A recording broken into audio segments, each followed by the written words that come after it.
What's up guys? Welcome back to my channel. If you're new here, make sure you hit the subscribe button. I'm super pumped for today's video because I'm sharing with you my birth story. Before I delivered, I couldn't decide if I wanted to do a vlog of the delivery, the labor and the delivery, and we decided not to, and I'm really glad that we did decide not to because it was definitely an overwhelming day, and worrying about a camera and carrying that around and getting footage and stuff definitely would have stressed me out. So today I'm going to share with you what my whole experience was. I'm currently 5.5 weeks postpartum right now, so it's been a while since I delivered, so I've definitely forgotten a lot of things that happened. I had to sit down with Chris ahead of time before filming this video and just make sure that I had all of my pieces in order of what events happened in what sequence and what time of day, because let me tell you, that day was a blur. Little Henrik is sleeping right now, but if he wakes up, I will definitely bring him into the video so that you guys can officially meet him over on YouTube.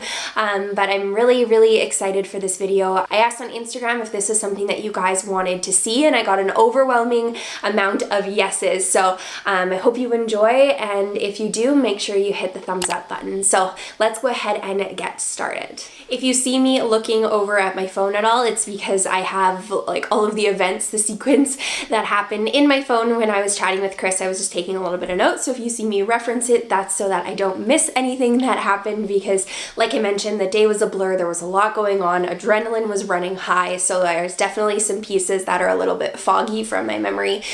So basically what happened was I had woken up at 3:30 in the morning, and I had some pretty strong contractions. I had some cramping and stuff prior, but I never had really experienced a contraction. And when I woke up at 3:30, I was like, okay, this is it. These are the contractions that everyone's talking about. I was 40 weeks and 5 days, so I was overdue and I was feeling it. I was very ready to not be pregnant anymore. I just was feeling really large. Things were getting really difficult. I was just anxious to have him out in the real world. So when the contractions started, I was actually pretty excited, although I was in pain at the same time. When my contractions first began, they were about 10 minutes apart, and they were very consistent. They were usually about 9 to 11 minutes apart for a long time. I was trying to sleep between contractions because I was physically exhausted. We also didn't go to bed until late that night.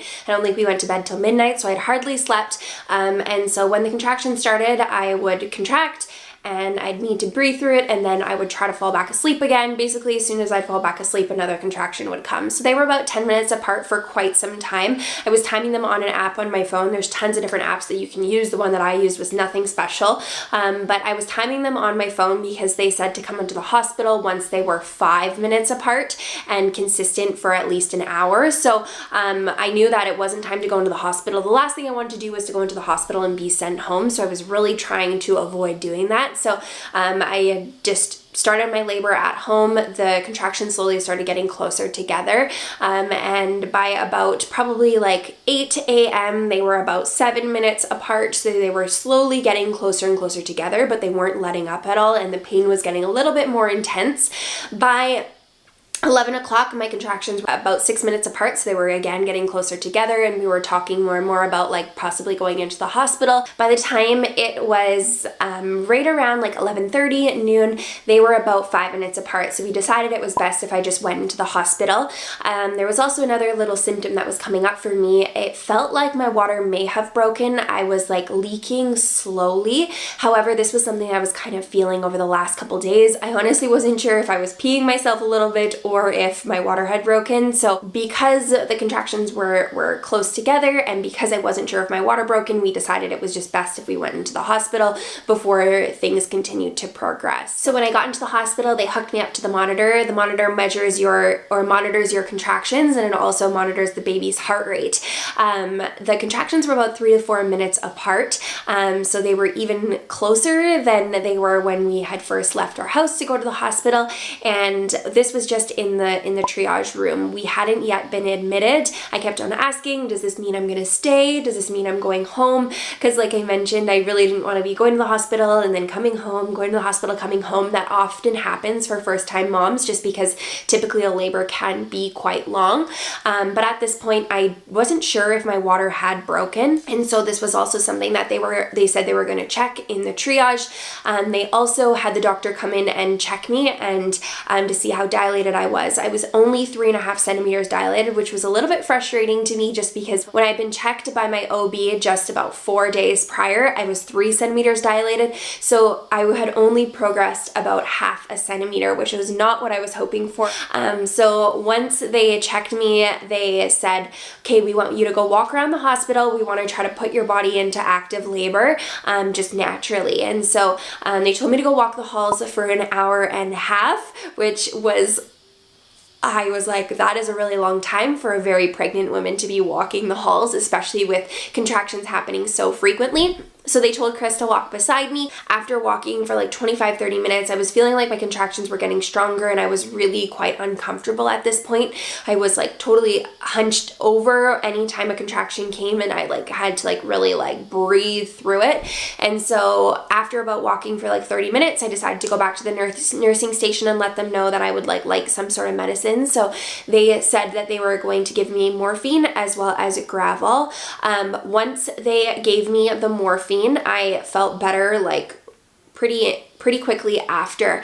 However, the Gravol started to make me quite sleepy, so she said it's not necessary for me to walk if I don't want to, and so I decided not to. At that time, she did go ahead and test the fluid that was leaking, and it tested positive for amniotic fluid, which means that my water had broken. The doctor checked me again and felt that my water had not fully broken. It looked like it was just like a partial break. So they said that they were going to need to break the rest of my water. So that meant that we were going to have the baby. Since my water had broken, they typically try to get the baby out within 24 hours. And by that point, we really weren't sure on how long my water had been broken. It could have been a couple days for all that I know. So around 3 p.m. is when they moved me into the delivery room. That was where I was going to be having the baby. And that is where they hooked me up to the monitor so that they could induce me. At the time, they asked me if I wanted the epidural. The epidural is something that I knew I wanted, so I decided to go ahead with the epidural right away so that I could be relieved of some of the pain that I was in. So around 4 p.m. they hooked me up to the epidural, and within like moments I felt so much better. I could finally breathe. I felt way more relaxed. I swear I could have had a nap. I didn't, but I definitely could have. That's how good I felt. So that was around 4 p.m. and then they came in and checked me again about an hour later, and at that time I was 5 centimeters dilated. So from being induced, it definitely did help. It was moving along the process, which was exactly what we wanted to see.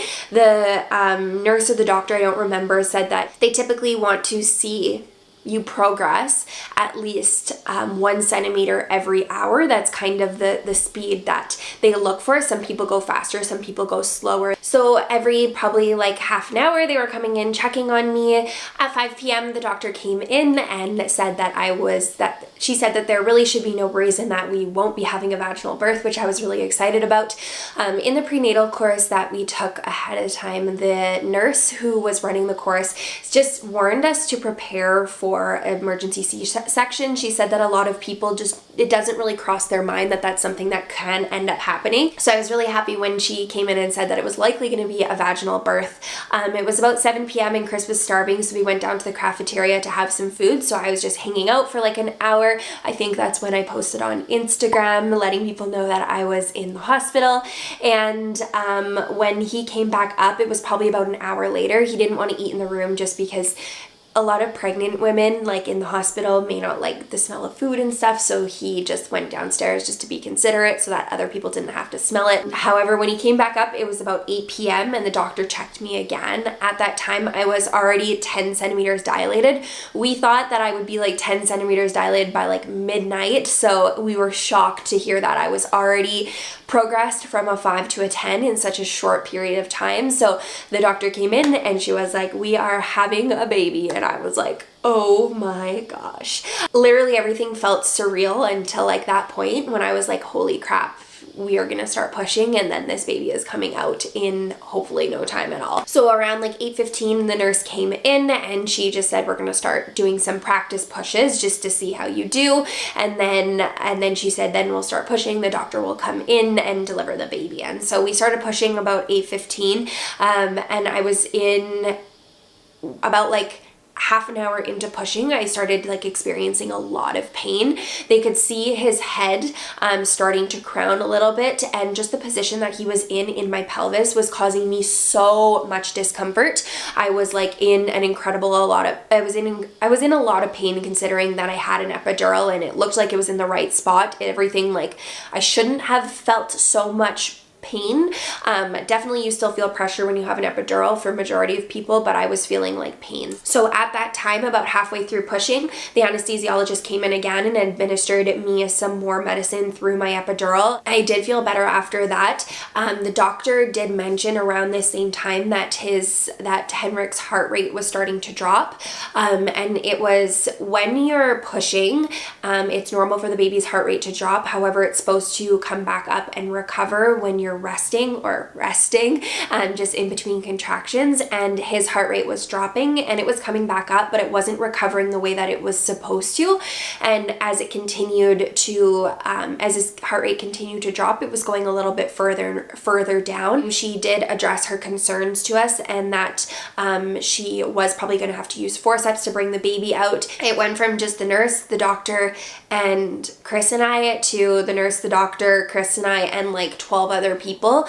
They bring the whole NICU team in just in case something is wrong with the baby once the baby comes out, so that they already have the support and care that you need right there. Anytime that there's any bit of complications, and because they were going to be using forceps on me, they brought in extra people. So once his heart rate started dropping, they really encouraged me to push so we could get the baby out as soon as possible, just because of how low his heart rate was dropping. It was going down to about 60 beats per minute, which was just a little bit concerning to the doctor. So I continued to push. I ended up pushing until 9:22 is when Henrik was born. Like I said, they ended up using forceps. As soon as he came out, he was crying, which was amazing to see. Anytime a crying baby comes out, it's always a good sign. So at 9:22, Henrik was born. It was amazing, and he came out crying, and it was just the most magical, like, amazing experience that I will never forget. They immediately laid him on my chest and cleaned him up a little bit, and we ended up just laying there with him on my chest for probably almost an hour, and then he did skin to skin with Chris right after that. But it was amazing. After that, I didn't really feel anything just because of my epidural. However, I could not feel my legs at all. I didn't even know if they were attached to my body, but it was literally just the most amazing thing when he came out and I got to hold him. It was probably just the best like experience of my life, and just like the most like magical, wonderful moment. I did end up having a partial episiotomy, and I also had a sidewall tear, so they stitched me up pretty good after. My care and recovery was slow over the next few days. I really couldn't walk that well. I was in a lot of pain just because of the forceps, because of the tears, but overall, like, it was just the most magical, amazing experience, and I am so blessed that he came out healthy and that I was healthy during my pregnancy, during labor, during delivery. So everything worked out. Even though it was scary at moments, it was truly perfect, and I'm just so blessed. So around midnight is when our families came to meet Henrik, and it was so nice to have them there. We ended up spending 2 nights in the hospital. Typically you only spend 1 night in the hospital for a vaginal birth. However, because I delivered him later on in the evening, there is a test that they like to do 24 hours after the baby is born, and the lab for that test was closed at 8 p.m. so they weren't able to get that test complete. So we ended up spending 2 nights in the hospital. By the second night, we were definitely ready to go home. By the morning of the second day, or after the second night, we were very, very done with being in the hospital. Overall, just the experience was everything I thought it'd be and so much more. So I would bring Henrik in here to meet YouTube. However, he's still snoozing. However, you'll definitely see him in a future video. I hope you guys enjoyed this. I know that before I gave birth, I was watching tons of birth stories, tons of birth vlogs, just to kind of prepare myself mentally for what may have been coming my way. So I hope you did enjoy this. If you did, be sure to give it a thumbs up. And if you're not subscribed, go ahead, hit the subscribe button. I really appreciate your support so much more than you know. And thank you so much for watching. I will see you next time.